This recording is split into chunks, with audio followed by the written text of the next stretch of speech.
Manda ver, né?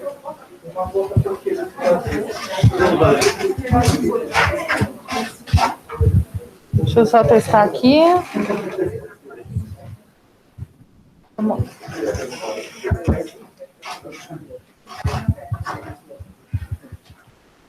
Bom, vou começar então, tá, gente? Então, boa tarde, sou Ana Clara, sou R4 da Medicina Intensiva e hoje eu vou apresentar um tema que é a continuação da minha revisão do R3, que foi sobre HSA.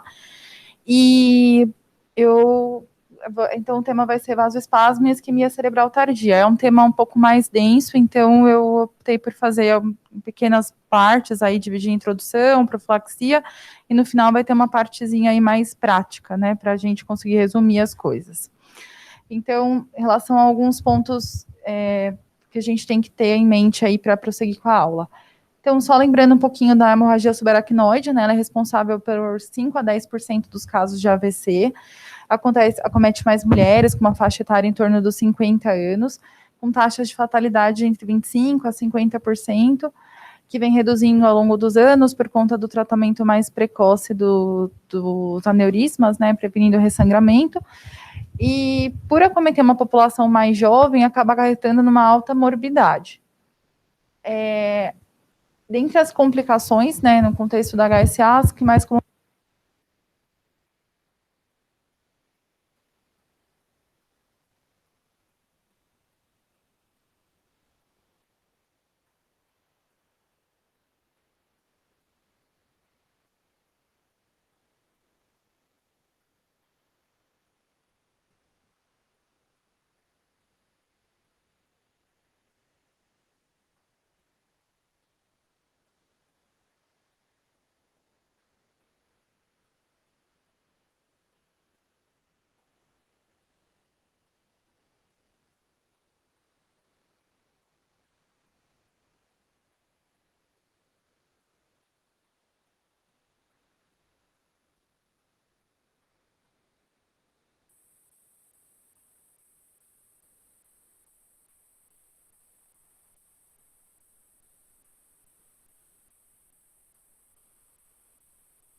Ana, você está escutando agora, hein?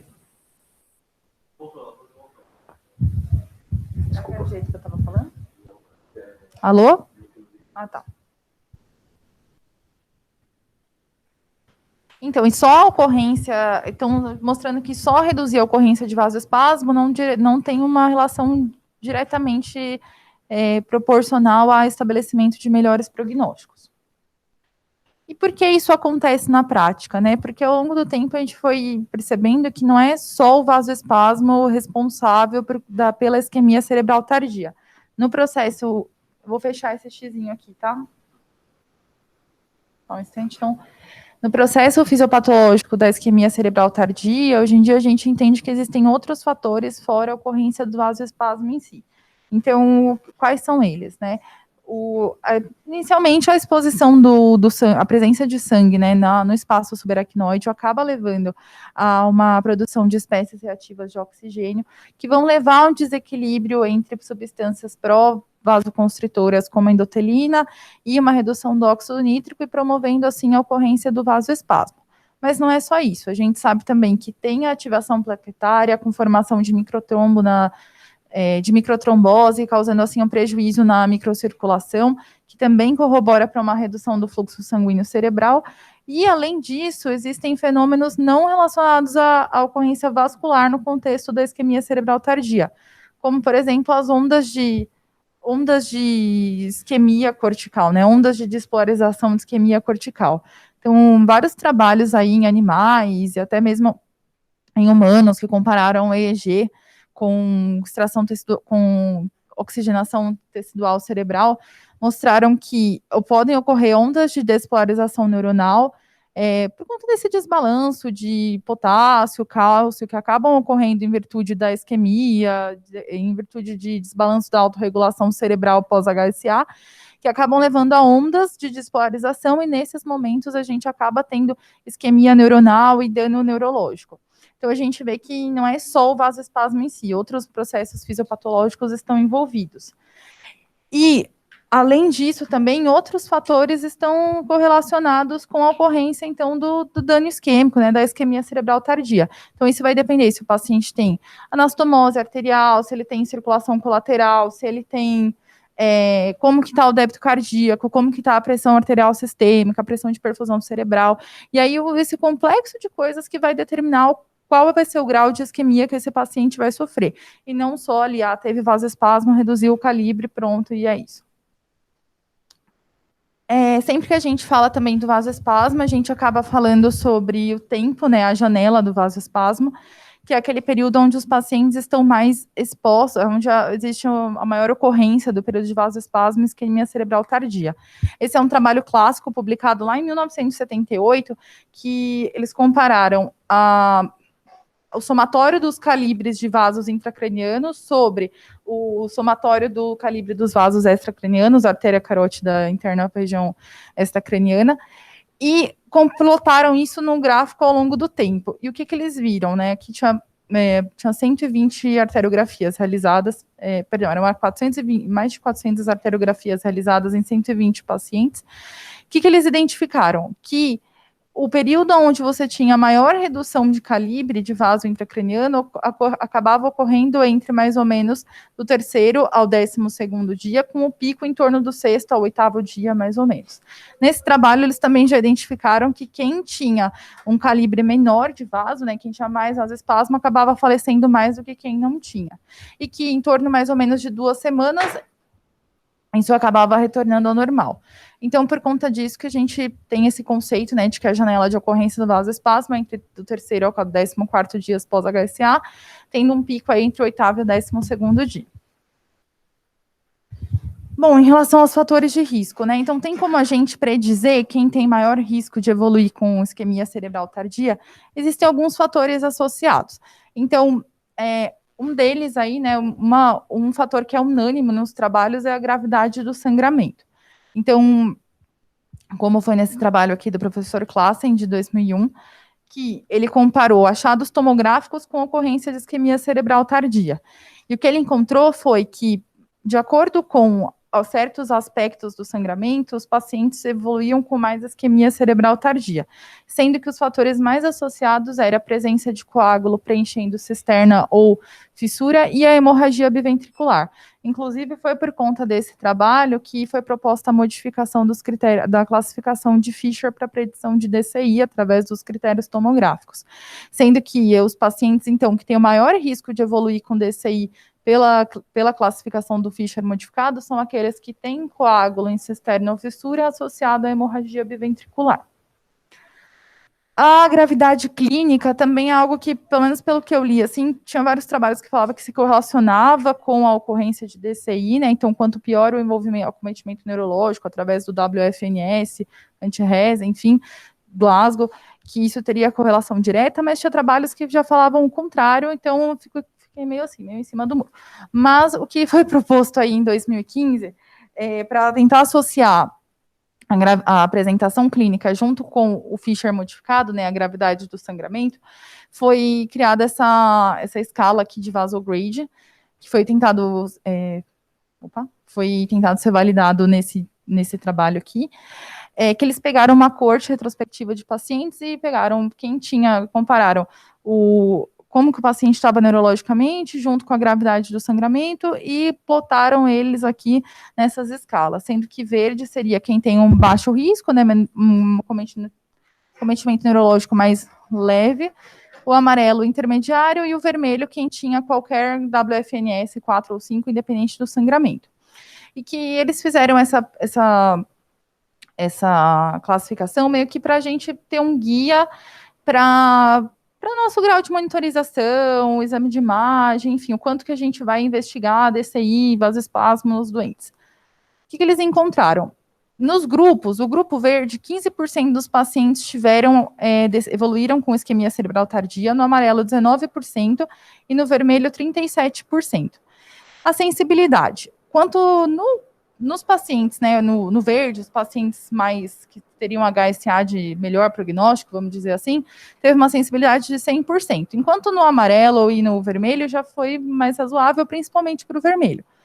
Então, assim, considerando essa baixa sensibilidade e que a ocorrência de isquemia cerebral tardia não foi tão, principalmente para os pacientes do grupo amarelo e vermelho, na prática a gente acaba não usando tanto o Vasograde para se guiar nas nossas condutas. Porque a impressão que dá é que os pacientes que já têm um paciente que já tem uma HSA de baixo grau, você vai acabar se guiando mais pela clínica mesmo, enfim, do que pelo restante. Outros fatores de risco, então, que também já foram associados à ocorrência de isquemia cerebral tardia são tabagismo, diabetes, hiperglicemia, hidrocefalia e a resposta inflamatória sistêmica, sendo aí talvez ou um fator, em algumas cortes eles referem que ou é um fator de que o paciente que está mais inflamado faz mais vasoespasmo, ou o contrário, né, que talvez o paciente que começa a inflamar, na verdade, isso possa ser um sinal de um vasoespasmo incipiente. Bom, em relação, então, vamos lá para a segunda parte, que é a relação ao diagnóstico. Então, em relação ao quadro clínico, né, acho que na nossa prática, a gente, por conta do Covid, a gente acabou não tendo tanto contato, acho que os meninos estavam até falando agora, né, o Gabriel, o André, que estão cuidando de pacientes com HSA, mas acho que a gente tem essa noção de que o paciente neurológico, ele precisa de uma reavaliação neurológica super frequente, e é isso que é o mais importante de tudo. Os pacientes que têm uma HSA de baixo grau, que a gente fala, né, que são aqueles que estão acordados, onde a gente consegue identificar déficits motores mais facilmente, a gente consegue ter uma abordagem mais fácil, né, de possíveis déficits eventuais do que para outros pacientes que às vezes têm uma condição neurológica pior. Bom, então, como eu falei, a definição, é a ocorrência de um déficit neurológico focal, né, uma hemiplegia, uma afasia, ou uma redução de pelo menos 2 pontos na escala de coma de Glasgow, com uma duração maior que 1 hora, na ausência de outras causas.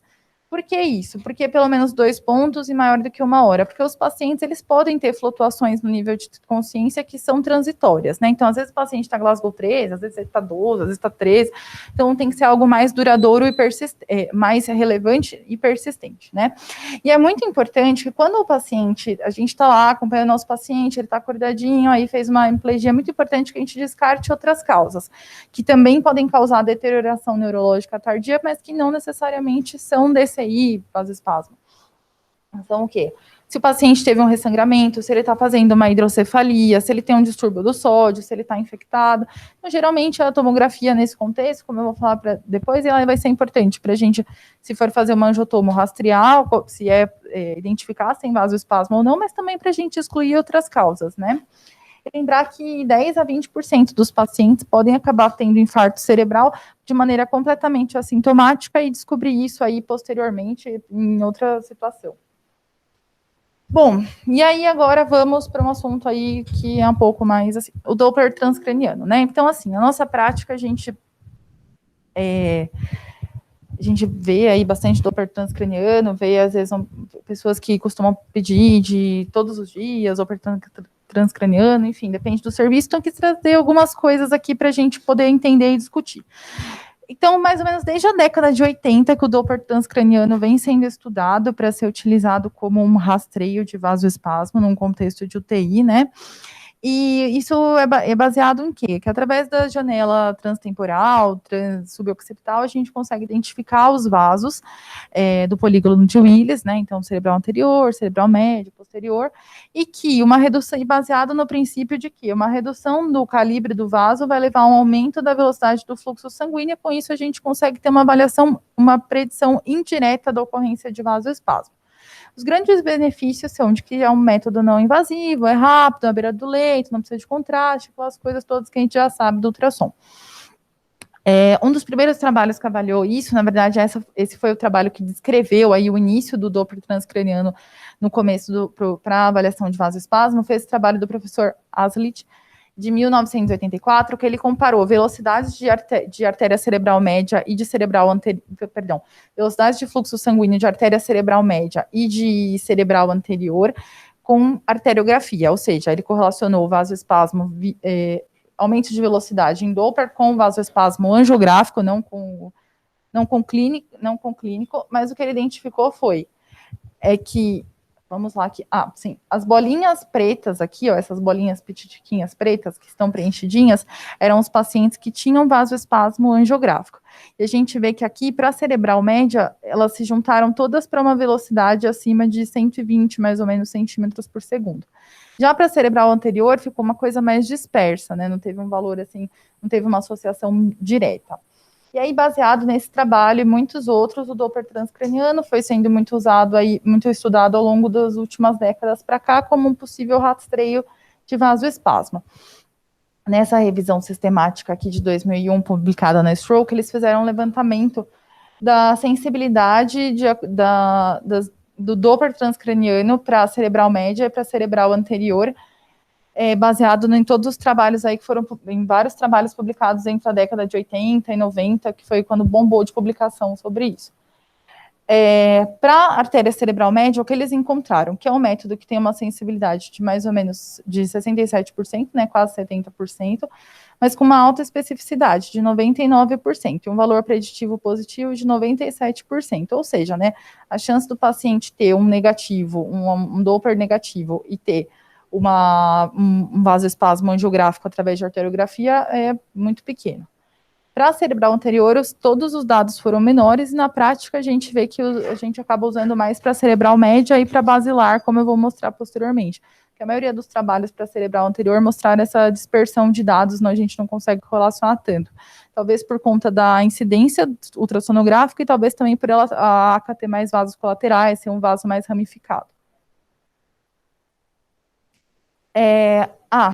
E por que é importante também a gente lembrar, que não necessariamente todo aumento quais que são os possíveis contras aí, quando a gente avalia um Doppler transcraniano? Existem vários fatores, né? Primeiro que é um exame operador dependente, é um exame que depende de ter uma janela razoável, e a gente tem que lembrar que não é porque o paciente tem um aumento de velocidade de fluxo sanguíneo na cerebral média, enfim, que isso seja correlacionado diretamente ao vasoespasmo, especialmente nesse cenário de paciente pós-HSA, que às vezes está infectado, enfim, né, no cenário do paciente crítico. Múltiplos outros fatores podem causar aumento da velocidade das artérias, do fluxo sanguíneo intracerebral, como o paciente está hipercatabólico, com débito cardíaco aumentado, estados hiperdinâmicos, hipercapnia, febre, paciente está hipertenso, enfim. Então, a gente tem que olhar isso também quando a gente está olhando a velocidade através do Doppler.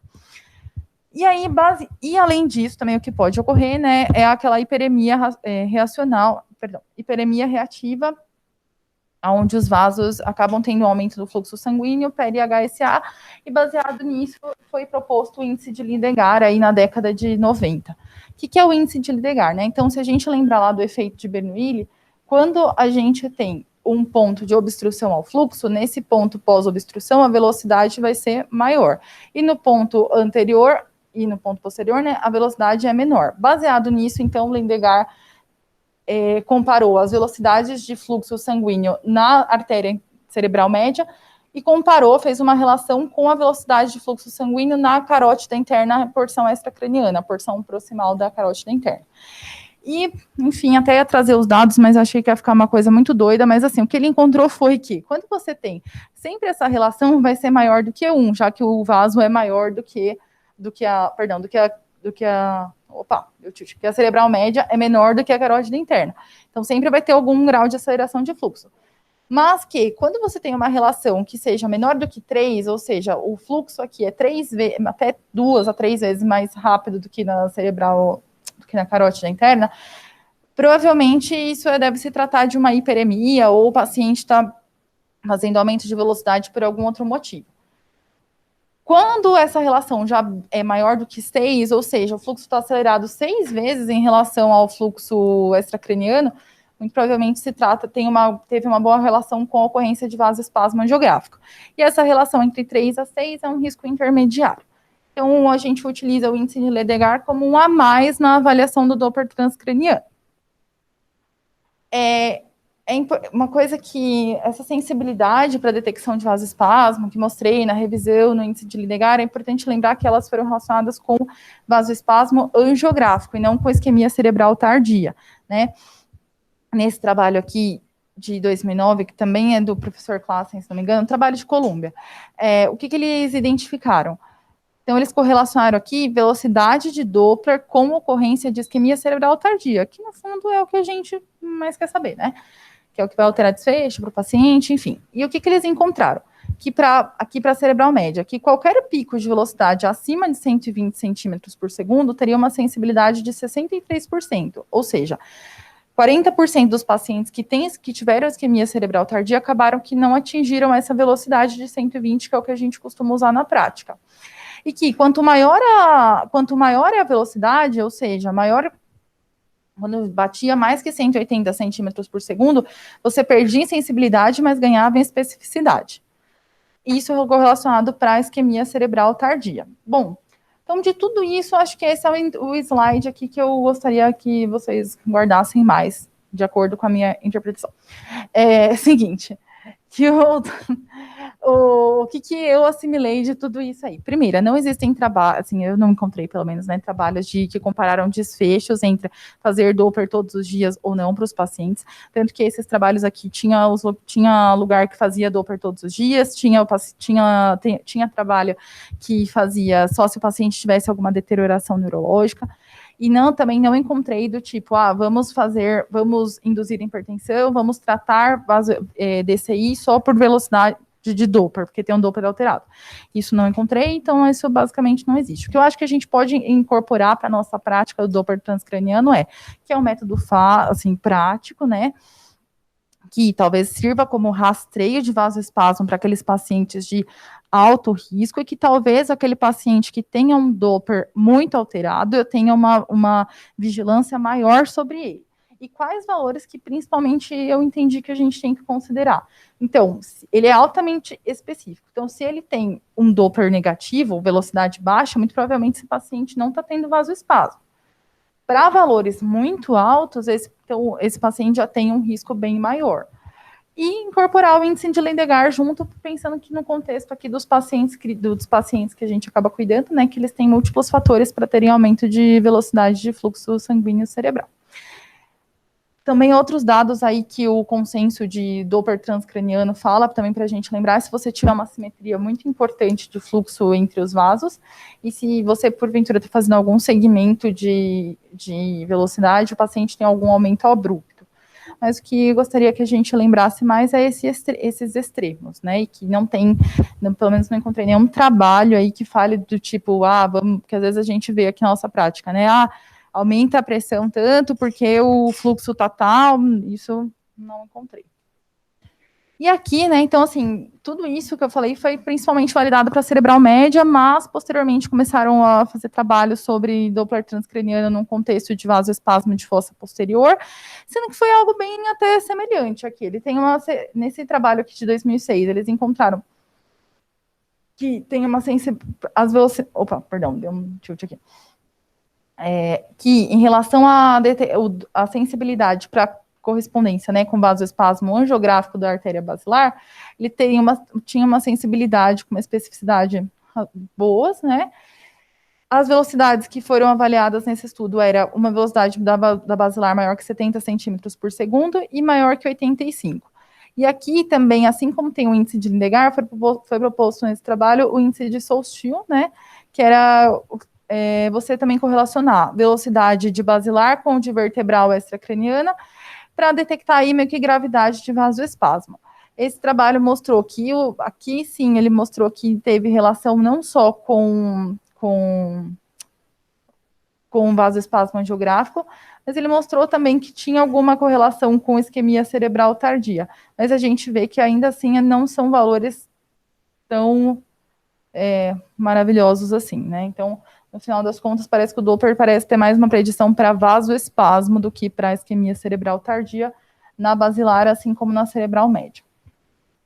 Em relação aos outros métodos, então, que são aqueles que vão mostrar para a gente se o paciente tem, de fato, vasoespasmo ou não, a arteriografia é o padrão ouro, né? Então, ela, além de ser um método diagnóstico, é também um método terapêutico, e a classificação de vasoespasmo pela arteriografia é baseada na redução do calibre do vaso, onde menor que 25% é leve, 25 a 50% é moderado e maior que 50% é severo.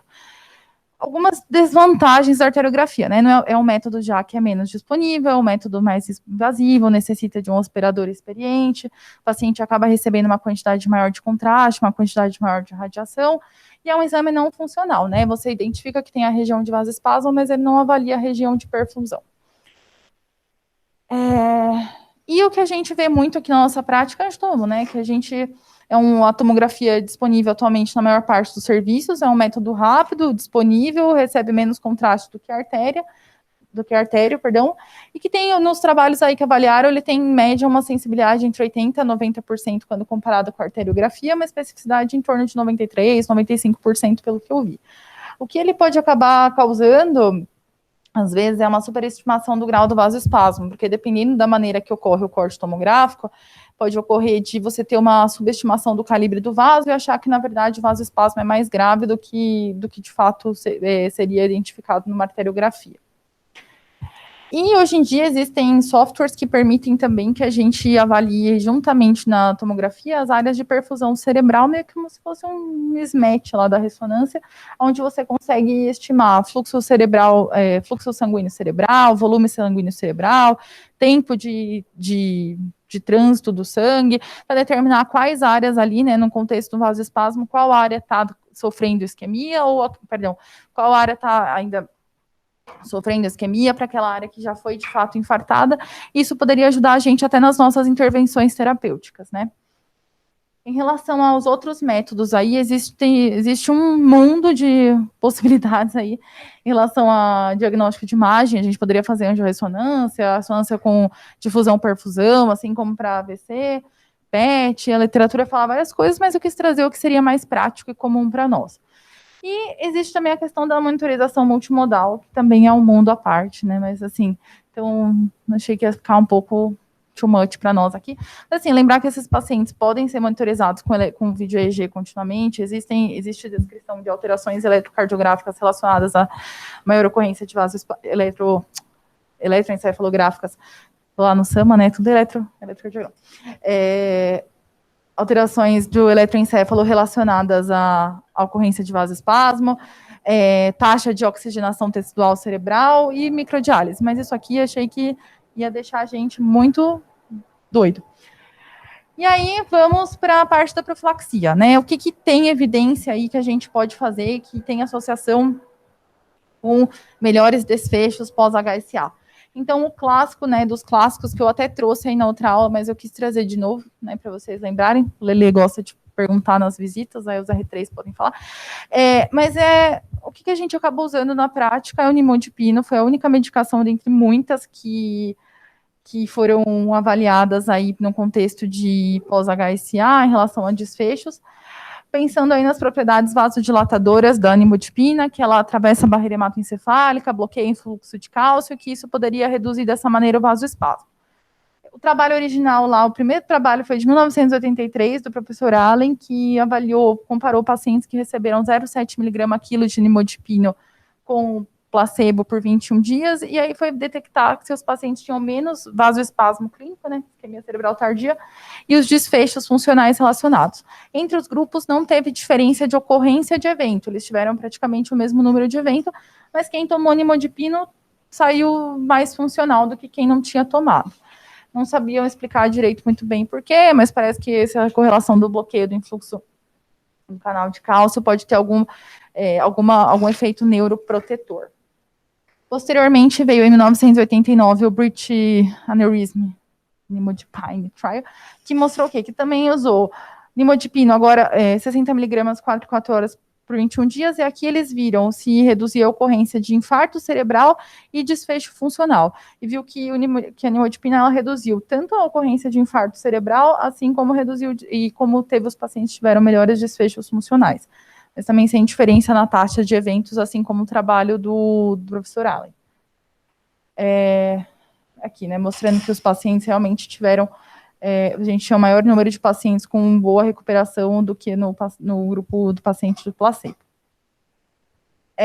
E aqui vem essa revisão da Cochrane em 2007, que avaliou, então, 16 RCTs publicados aí nas 2 últimas décadas até então, que tinham um N maior que 3 mil pacientes, inclusive tinha alguns trabalhos que já tinham avaliado o sulfato de magnésio juntamente à nimodipina, e essa revisão, então, mostrou que a nimodipina reduziu desfechos neurológicos desfavoráveis e infarto cerebral detectado na tomo, mas que alguns trabalhos menores só que mostravam a redução da ocorrência de vasoespasmo em si, acho que mostrando mais uma vez para a gente que nem tudo é vasoespasmo, que vasoespasmo não é igual a isquemia cerebral tardia e que não é igual a desfecho neurológico ruim.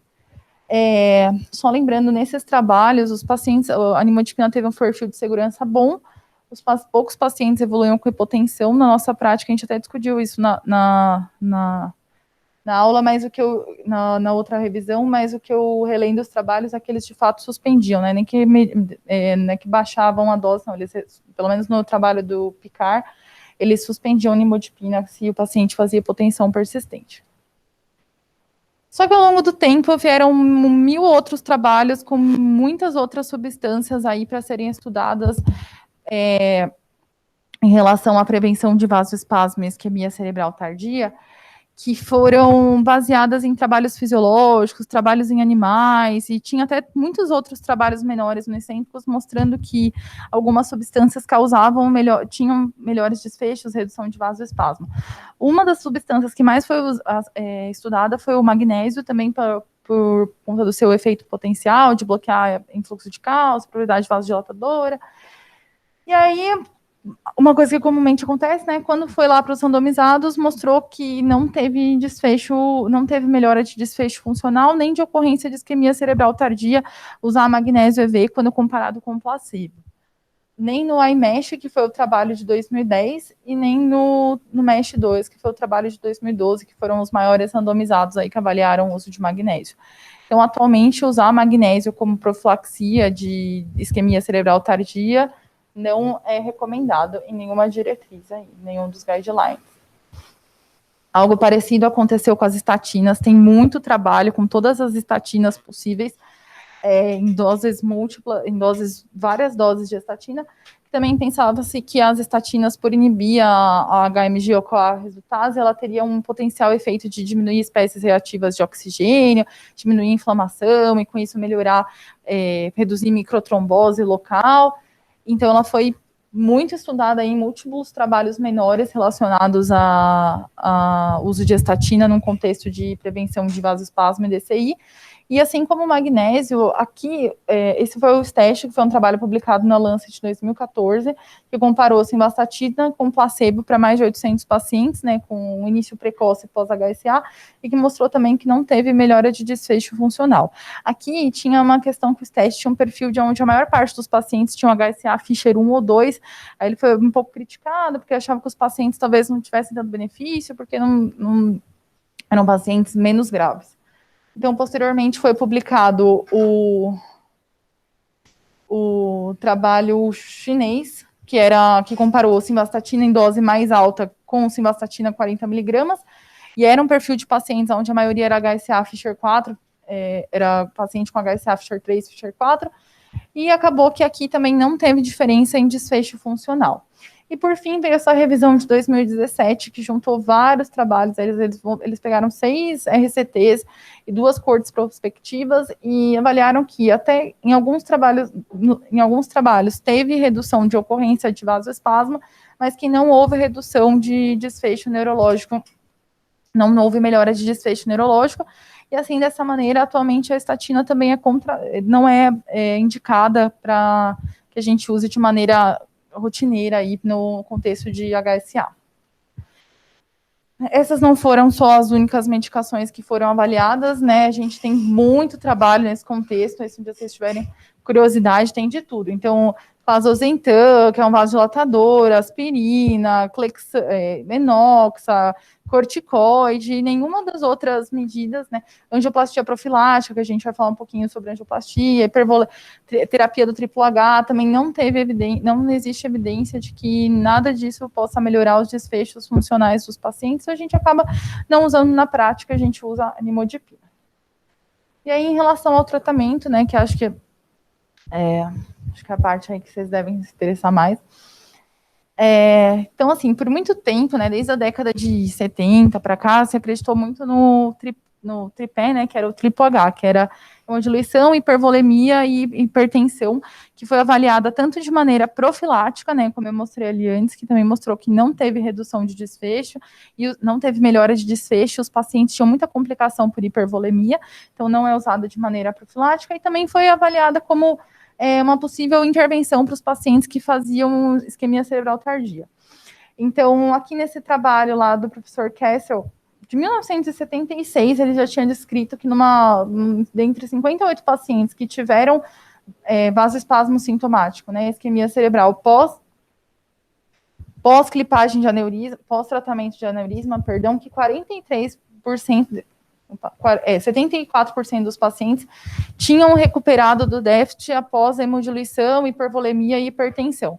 Isso baseado no princípio de que, né, se a gente tem uma determinada resistência fixa, né, no caso, a ocorrência do vasoespasmo, distúrbio de autorregulação pós-HSA, que as maneiras que a gente conseguiria aumentar o fluxo sanguíneo cerebral seria reduzindo a viscosidade do sangue e aumentando a pressão arterial sistêmica que vai perfundir o cérebro, né? E aí, por muito tempo, então, né, o pessoal foi indicado aí fazer a tríplice terapia de maneira profilática, que posteriormente foi estudado que não teve melhora em desfecho, mas de fazer o triplo H.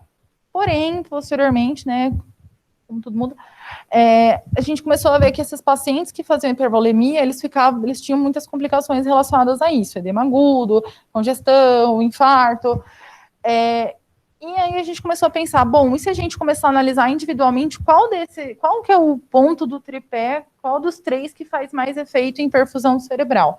Foi o que esse trabalho aqui fez, publicado na Critical Care em 2007, que eles avaliaram. É um N pequeno, mas achei interessante, eles pegaram porquinhos saudáveis e seres humanos saudáveis também, e induziram, era um N pequeno, induziram inicialmente hipervolemia e viram a taxa, o fluxo sanguíneo cerebral e a extração e a taxa de oxigenação cerebral.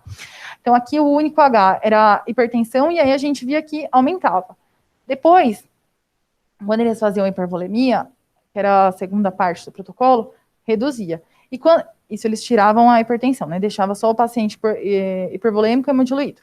Depois, quando voltava com hipertensão, que o paciente voltava a ter aumento do fluxo sanguíneo cerebral e da oxigenação tecidual. Bom, esse aqui é um trabalho pequeno, serviu mais aí para a gente começar a pensar em algumas coisas, e também feito com indivíduos saudáveis. Nesse trabalho aqui, mudando só um pouquinho, né? Então, analisando individualmente a hipervolemia, nesse trabalho aqui do professor Lenihan de 2000, que foi publicado na Stroke, ele comparou o quê? Manter os pacientes euvolêmicos versus fazer albumina para deixar os pacientes mais hipervolêmicos e hemodiluídos. Tudo bem que os pacientes euvolêmicos já recebiam uma quantidadezinha de volume também bem razoável, então não tinha tanta diferença entre os grupos assim. Mas, nesse trabalho aqui, eles também identificaram que fazer terapia hipervolêmica não melhorou o fluxo sanguíneo cerebral e também não melhorou o desfecho funcional posterior. Então, mais um dado aí para a gente pensar. E aí, nesse trabalho aqui, publicado em 2005, também da Stroke, o que eles fizeram? Eles pegaram 45 pacientes, eles acompanharam os pacientes com HSA, acabou que em 45 pacientes, se o paciente fazia clínica de isquemia, pegaram pacientes com isquemia cerebral tardia, identificaram que tinha o vasoespasmo sintomático, né, tinha isquemia cerebral tardia, induziram só hipertensão normovolêmica, que era manter uma pressão de perfusão cerebral em torno de 90 a 120. Se o paciente não melhorava, ou eles aumentavam ainda mais a pressão para uma pressão de perfusão maior do que 120. E ainda assim, né, só nesse contexto, eles induziam hipervolemia. E o que eles encontraram? O trabalho achei bem bacana, que quando eles aumentavam, e aí eles anotaram quantos períodos os pacientes tiveram hipertensão, e relacionaram com períodos de melhor perfusão cerebral. E a gente vê o quê? Que conforme mudava a pressão de perfusão cerebral no contexto, nos períodos de hipertensão, né, eram os períodos de PPC mais baixa, que eram os períodos de maior pressão. Os pacientes tinham maior oxigenação tecidual cerebral. E aí, isso na primeira leva de pacientes que induziam hipertensão, né? Aqueles que já melhoravam na primeira leva. Na segunda leva, quando eles induziam hipertensão, uma hipertensão ainda mais alta, né? Uma PPC maior que 120, os pacientes continuavam tendo fluxo sanguíneo cerebral melhor e também uma oxigenação cerebral melhor. Quando eles induziam hipervolemia, já era o contrário. Tudo bem que o paciente já era refratário e essa pode ser um viés. Mas via que os pacientes só 10% dos pacientes que receberam hipervolemia acabaram tendo melhor fluxo sanguíneo cerebral e melhor oxigenação cerebral. Mostrando aí que parecia que o efeito em si era mais decorrente da própria hipertensão do que pela hipervolemia. Então, em 2007, foi publicada essa revisão sistemática que avaliou vários trabalhos relacionados aos efeitos dos diferentes componentes da terapia do AAA, e, mais uma vez, só a hipertensão que teve aqui, que mostrou o benefício. Bom, e aí o único trabalho randomizado que eu vi que comparou hipertensão versus não hipertensão foi o Himalaia, que foi publicado em 2018, onde eles induziram hipertensão normovolêmica, Eles tinham um N de 248 pacientes, acompanharam esses pacientes, só 41 deles evoluiu com isquemia cerebral tardia. Então, eles pegaram metade, 21, eles induziram hipertensão com uma PAM máxima de 130, ou uma sistólica de até 230, ou até melhora dos sintomas, e 20 pacientinhos que foram controle, eles mantinham uma PAM mínima de 80. Então, esses aqui acabavam, às vezes, ganhando um vasopressor também para manter essa PAM. E também não teve grandes diferenças em desfechos funcionais. Você tem que lembrar, esse trabalho ele foi terminado precocemente por conta da dificuldade de recrutamento, né, dos pacientes, da lentidão, né, de recrutamento dos pacientes, e porque acharam que não estava mostrando, porque não estava mostrando benefício. De qualquer maneira, é um trabalho pequeno, apesar de ser o único randomizado, e baseado nas outras referências, nas outras evidências que nós temos, de que hipertensão pode melhorar fluxo sanguíneo cerebral e reverter déficit num contexto de isquemia cerebral tardia, é o tratamento número 1, né, a primeira linha de tratamento num contexto de isquemia cerebral tardia, num vasoespasmo sintomático. O que eu encontrei foi manter uma PAM pelo menos 20 milímetros acima da que o paciente estava apresentando, ou uma sistólica entre 180 a 220. E eles falam hipertensão normovolêmica, por quê? Para não deixar o paciente hipervolêmico, mas também para a gente não deixar o paciente hipovolêmico, porque isso também é associado a piores desfechos. Bom, não deu certo, fiz isquemia, fiz hipertensão, o paciente ainda está sintomático, não reverteu do déficit, tem algo mais que eu posso fazer? Sim, né? Para esses casos refratários, a gente pode lançar mão da angioplastia. A angioplastia nos trabalhos, ela tem uma eficácia, não de desfecho funcional, mas sim de abertura do vaso, em cerca de 90%, com uma taxa de complicação que pode ser trombose, estenose, dissecção do vaso, de mais ou menos 5%. A grande questão da angioplastia é que ela é limitada a vasos mais proximais, né? Então, carótida interna vertebral. Então, se a gente tem um vasoespasmo mais proximal, a gente pode acabar fazendo a angioplastia. Pensando que nem todo vasoespasmo vai ser refratário, pode ser tratado com angioplastia, e algumas evidências aí falando que às vezes uma otimização do débito cardíaco também pode melhorar perfusão cerebral, a milrinona vem sendo estudada como uma outra possibilidade de tratamento na isquemia cerebral refratária à indução da hipertensão. O nível de evidência é baixo, são mais trabalhos assim pequenos, unicêntricos. O que eu encontrei foi essa revisão, que basicamente fica meio em cima do muro, fala que tem que fazer mais trabalhos, e esse trabalho aqui que eu achei bacana, publicado na Stroke em 2018, que eles pegaram 22 pacientes que tinham vasoespasmo angiográfico, fizeram milrinone intraarterial, que também é uma possibilidade que pode ser feito, né? Ele tem um efeito, você pode fazer o vasodilatador intraarterial e causar uma vasodilatação mais distal em relação ao do que a angioplastia faria, e mantiveram infusão contínua, até o 14º dia após HSA. As complicações aí são, no geral, o que eles relacionam ao uso de milrinona é hipotensão, né, e um pouco de taquicardia. Em 53% dos pacientes tiveram aumento do calibre do vaso. Desses pacientes, só 25% dos pacientes acabaram fazendo angioplastia por recorrência do déficit. Então, parece que teve uma melhora funcional, sendo que também esses pacientes aqui, os que eles já achavam que teria alta chance de recorrência, eles já faziam angioplastia direto, não tentavam milrinona antes dos pacientes selecionados. E desses, dos que foram tratados com milrinona, só 2 deles acabaram evoluindo a óbito por isquemia cerebral tardia. Então, acho que em todos os guidelines, aí ela aparece como uma opção, né? Talvez para aquele paciente que tenha um vasoespasmo mais generalizado, um vasoespasmo mais distal, que tolere talvez um pouco mais que consiga tolerar a infusão da medicação, acho que pode ser uma opção aí. Aqui é a imagem desse trabalho, que mostrou que eles infundiram milrinona intraarterial e que depois abriu o fluxo.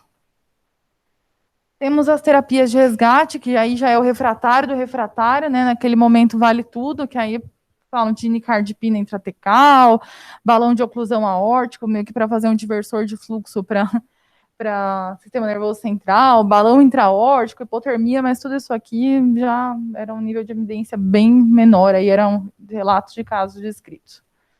Bom, aqui o resumo prático, né? Porque eu sei que é uma aula densa, enfim, então vamos tentar captar o que é mais importante.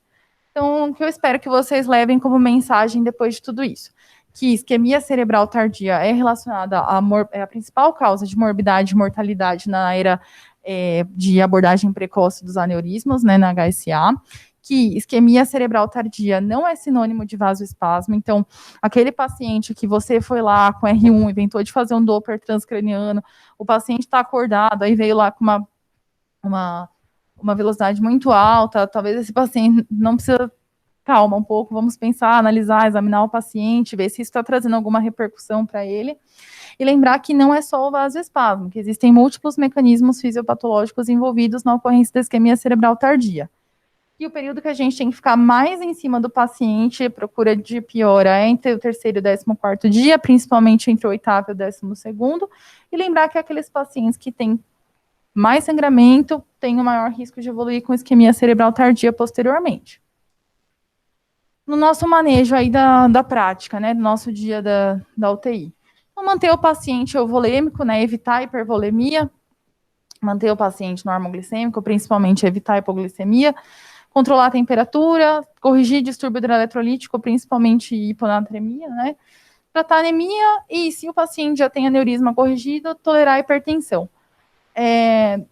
Você fala que a única medicação que mostrou alguma evidência é a nimodipina, mas que a gente também tem que olhar caso a caso, ver como que está a pressão do paciente, ele tolera, né, que isso também pode ser reavaliado ao longo do segmento do paciente.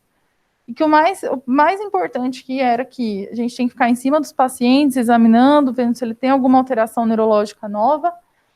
Para os pacientes que têm uma HSA de baixo grau, né, perdão, uma HSA de pior prognóstico, né, a gente sempre tentar, se o paciente está entubado, por algum motivo está sedado, ou redução de sedação, fazer o despertar diário.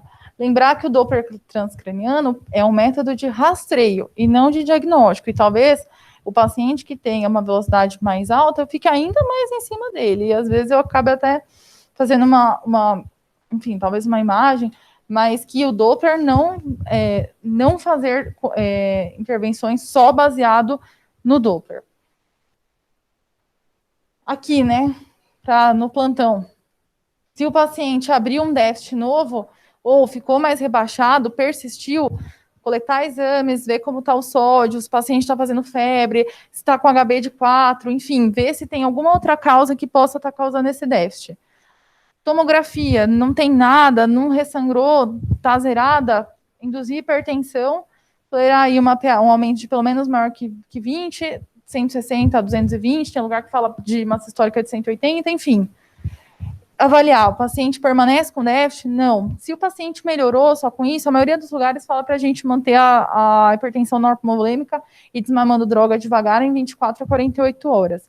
Uma outra coisa também que eu acho importante lembrar aqui é que tem alguns trabalhos mostrando que se porventura o paciente fez vasoespasmo e o aneurisma ainda não está clipado, que para você pensar com cautela, mas tem lugar que fez hipertensão e não teve aumento de ressangramento.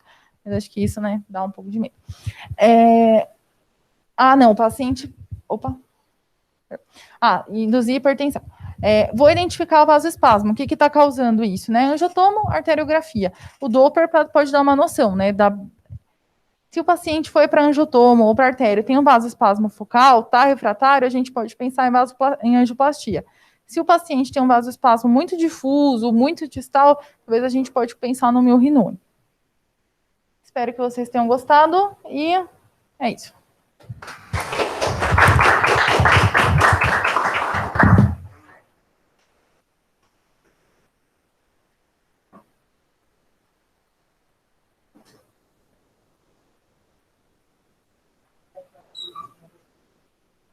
Esqueci. Tô nervosa com celebridade. Obrigado. Nossa, primeiramente, adorei a aula, assim, eu achei ótimo, eu gosto muito desse tema. Questão de paciente, minha primeira dúvida é sobre o uso de essa hipertensão normovolêmica. Você falou, né, o paciente melhorou, a gente deixa por 24 a 48 horas, vai desmamando devagar. Agora, a minha dúvida é, se o paciente não melhorou, por quanto tempo que eu vou insistir nessa hipertensão? Ou, não melhorou, aí eu já tiro, eu deixo hipertensão e associo o milrinone, por exemplo, eu tento deixar hipertenso e vou associar milrinone também, um exemplo.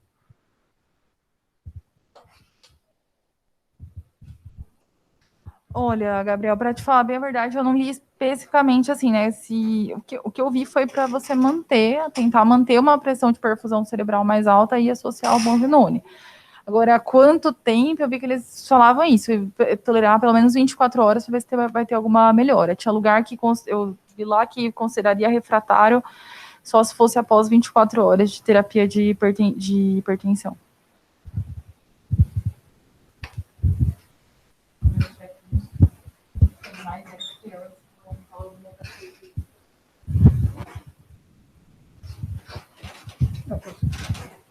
Gente, só quando vocês forem fazer hipertensão no paciente com déficit novo,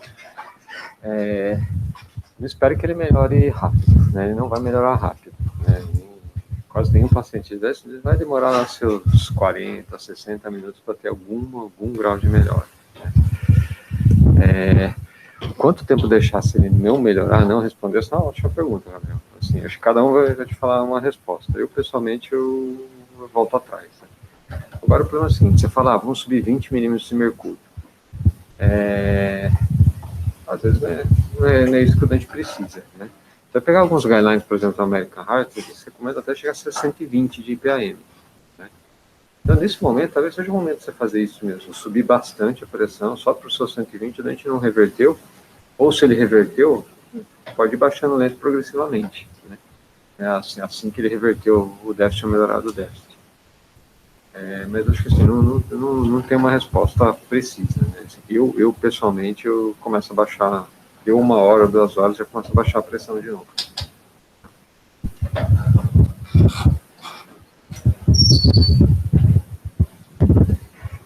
Aí eu vou ter mais ou menos a mesma dúvida sobre o Milrinone.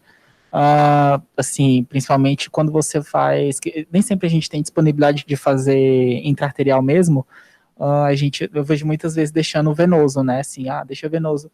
E minha dúvida é a mesma, assim, o paciente não melhorou, por quanto tempo que eu deixo? Isso eu não vi não, amigo. Nem se dá escrito em algum lugar. Desculpa, porque assim, eu tô com caso exatamente assim, que a gente fez hipertensão, não melhorou, a gente, assim, aí fez o milrinone endovenoso, aí também não melhorou, quer dizer, melhorou um pouco, mas a gente acha que foi mais por conta própria do que pelas drogas. E outra coisa assim, quando a gente faz, que eu já tinha te perguntado, porque a gente fez uma nova tomografia e delimitou a isquemia. Aí é isso que eu tô perguntando, se a gente delimitou bem a isquemia, se já... Delimitou a isquemia, acho que a intervenção não, né? Mas pelo que você falou, tinha uma zona de penumbra que melhorou, né? Não era isso? Aí melhorou. Tá.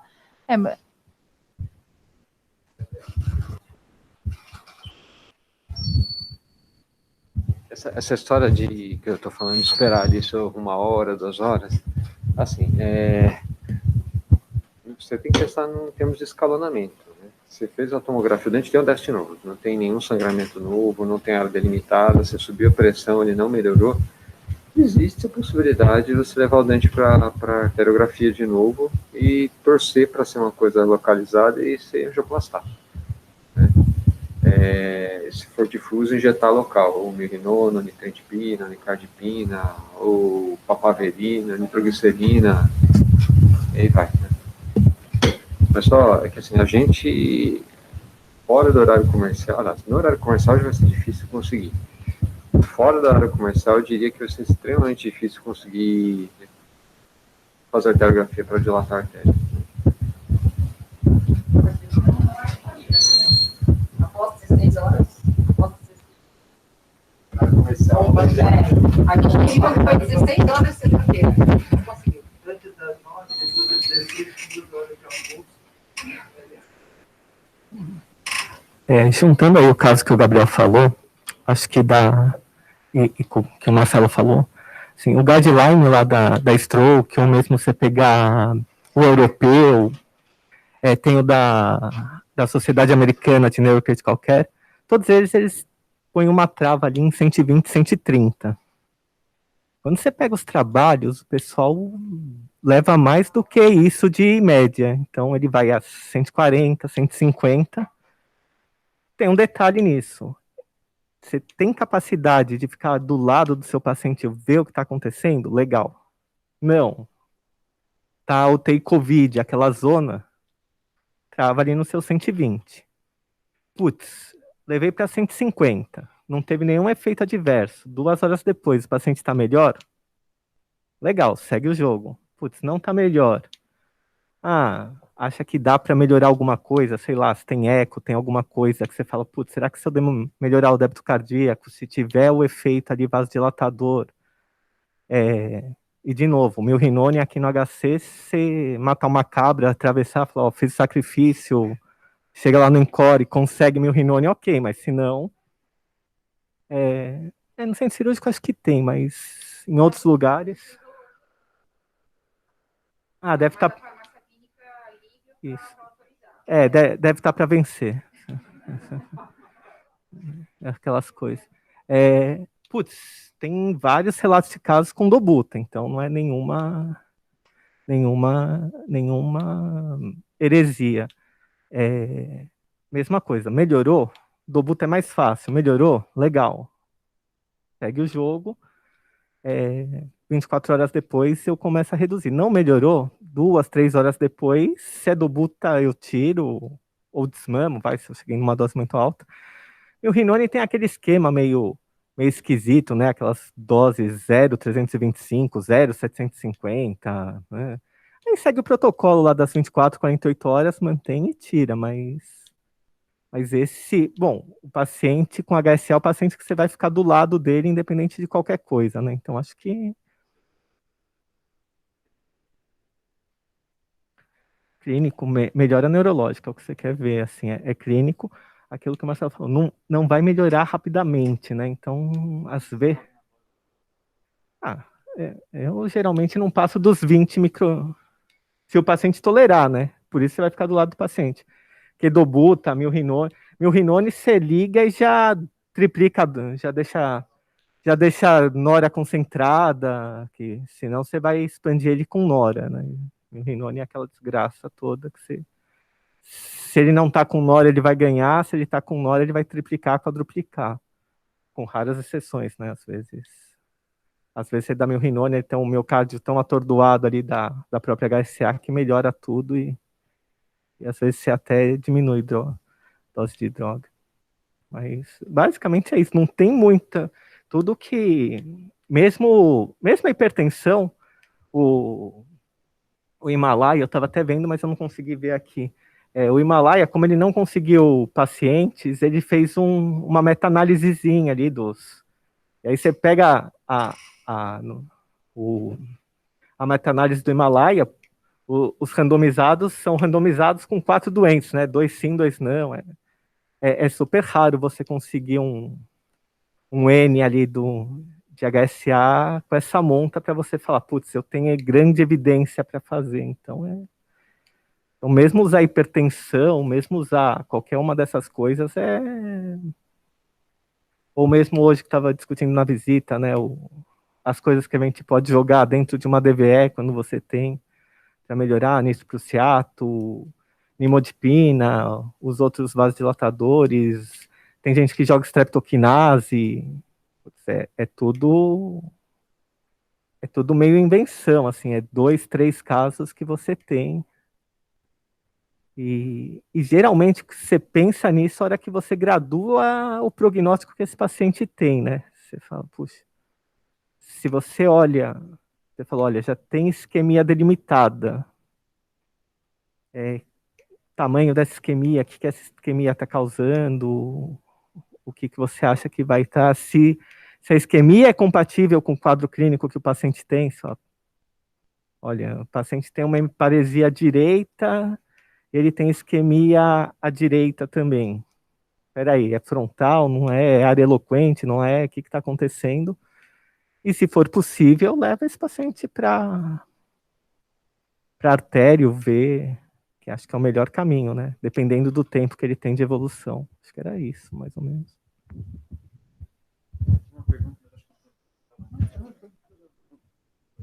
Então, eu ia perguntar justamente essa questão da dobuta, que já foi meio respondida, e a outra questão é um negócio que sempre angustia, assim, nesses pacientes, e eu vejo que cada um tem uma estratégia meio diferente para lidar com isso, mas quando que eu tiro esse paciente da UTI? Em que momento que eu vou dar alta para ele? Porque, tem 21 dias que pode acontecer vasoespasmo, mas eu não vou ficar lá... exato, eu não vou ficar lá esse tempo todo olhando para esse paciente, examinando ele. Eu sei que vai depender um pouco do serviço onde você está, mas eu sei que tem gente que, o Bruno, eu sei que acho que usa o Doppler para dar uma guiada, mais ou menos, o que fazer com esse paciente. Queria ouvir aí uma opinião.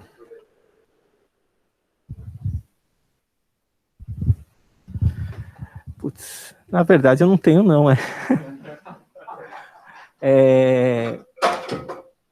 assim, o que você usa? Você tem relato de vasoespasmo que acontece até 6 semanas depois, então o número mágico ali das 6 semanas do stroke, lá do consenso de conferência de 2010, nesses relatos de casos, né? Então, e aí depende muito. Olha, eu tenho uma enfermaria, que é um step down, e o pessoal, eles conseguem seguir ordem simples. Olha, você tem que olhar esse se você lembrar o que a Ana mostrou, ali, os pacientes de melhor prognóstico, 15% deles vão ter déficit tardio. Putz, cara que foi World Federation 1, o que você usar ali, Glasgow 15 o tempo inteiro, tem 15%, ou seja, de cada 100 doentes, 15 ali vão fazer um déficit tardio. Ah, dá para ficar tranquilo? Não, esses pacientes, via de regra, nem vêm para UTI. Mas aí eu estou falando de estudos que foram feitos ali, europeus, americanos, Canadá, um ou outro que tem em país emergente. O que acontece aqui, eu não sei. A maior parte das nossas enfermarias não tem capacidade nenhuma de fazer um neurocheck. E quem é mais velho aí de UTI, que já pegou HSA, já viu o paciente morrer, que é o paciente que estava almoçando ao meio-dia, meia-noite está morto por vasoespasmo, ou está bem sequelado, e coisa do tipo. Então é super comum você estar com aquele paciente que está andando, almoçando, está falando, putz, não aguento mais ficar aqui vendo TV, e faz o vasoespasmo. O vasoespasmo que eu falo é só o jargão, né? Porque faz a sintomatologia. Quando eu trabalhei no hospital que tinha um volume que chegava ali nas 120, 130 HSAs por ano, e que a gente fez um esquema de ter uma enfermaria só para esses pacientes, e aí você consegue dar alta. Mas dar alta, tem gente que vai manter até o 14º dia, que é o que a gente habitualmente faz. Doppler, já que alguém mencionou, eu não uso porque me atrapalha. Eu não consigo pensar quando tem o Doppler. É uma informação que eu não quero, atrapalha. O Doppler, para mim, ele só atrapalha. Eu não consigo ver relação. Eu acho que quem mostra relação surrou bastante os dados até achar alguma coisa. Mas o Doppler, ele não consigo ver relação entre Doppler e clínica. E eu tendo a basear tudo que eu vejo em clínica. Assim, o que acontece com o exame.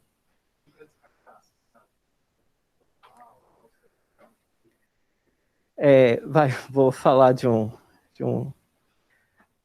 exemplo, acho que o Marcelo lembra, uma paciente que tinha uma HSA, que estava almoçando, a gente desceu para a aula, a hora que a gente subiu, a paciente tinha um déficit, uma afasia, mais um déficit neurológico. Aí a gente desceu, conversou com o Paulo, e essa paciente tinha feito um Doppler na manhã, umas 11 da manhã, normal. A gente tomou uma puta comida, fez um Doppler que é normal, não sei, falei, essa bosta não serve para nada. E aí foi um dos pacientes que ganhou, inclusive, uma Rinone intra-arterial na arteriografia, tinha uma baita de um vasoespasmo difuso, uma coisa assim, e assim, tinha um Doppler normal mesmo, o Doppler que a Ana mostrou, menos de 120 de pico de fluxo, de velocidade, um Lindengard super baixinho, menor que 3, então, sim, é um exame que eu particularmente não confio na capacidade de predição dele. Eu até acho bonitinho fazer, mas o que eu uso dele é quase nada.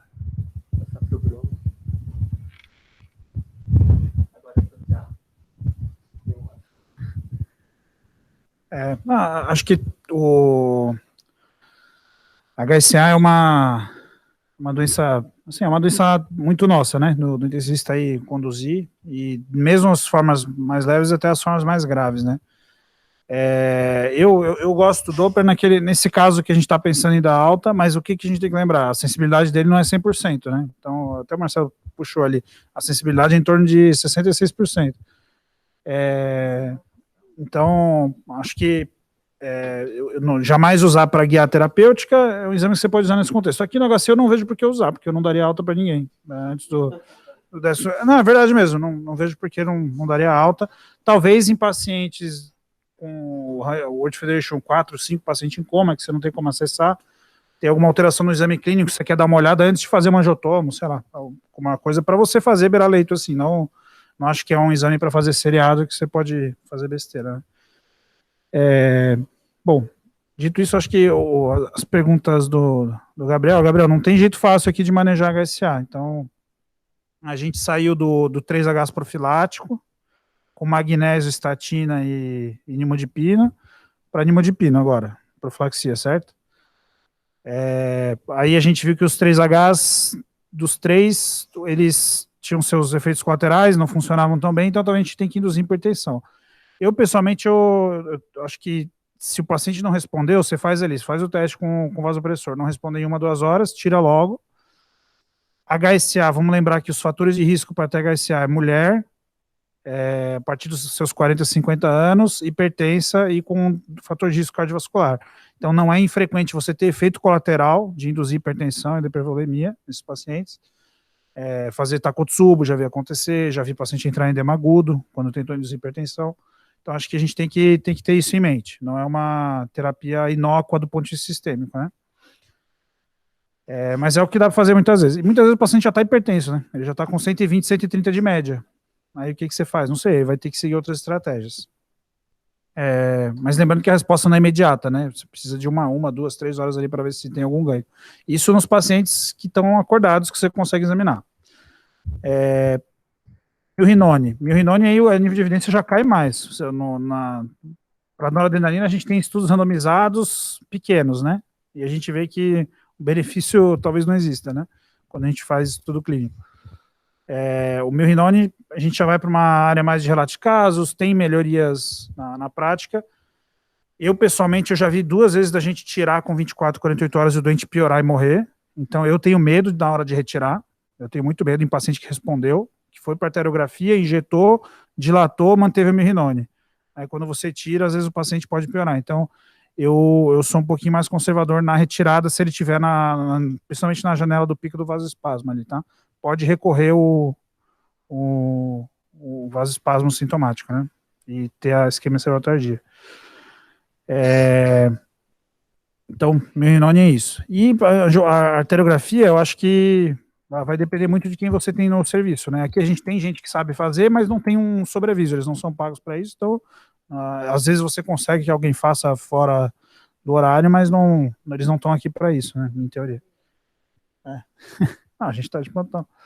Bom, e com relação ao diagnóstico, o que eu acho que é interessante? O pessoal da arteriografia gosta de ver uma angiotomo antes. Então, eu acho assim, suspeitou, pede uma tomo com angiotomo logo, porque você vai ter a tomo, você vai ver se tem isquemia ou não, e com a angiotomo você vai ver se tem algum grau de obstrução ou não. Mas lembrando, de novo, a sensibilidade da angiotomo para estreitamento não é 100%, tá? Então, se a suspeita for forte e a angiotoma é normal, pode ser que tenha vasoespasmo. Então, a gente não pode descartar se o angiotomo for normal. Isso é importante ter em mente também, tá? Isso. E o pessoal da arteriografia gosta, porque na maioria das vezes você vai identificar o local de estreitamento, ele já vai entrar preparado, entendeu? Ele vai falar assim, puta, isso aqui é um caso para Milrinone já. Acho que não vai ser o caso de fazer balonar a artéria, não vai resolver, entendeu? Então, geralmente eles gostam disso porque facilita a programação de quem vai intervir depois, né?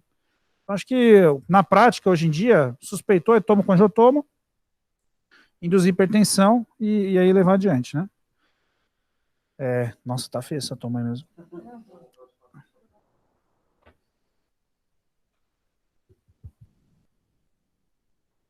Você quer pegar aqui? Não?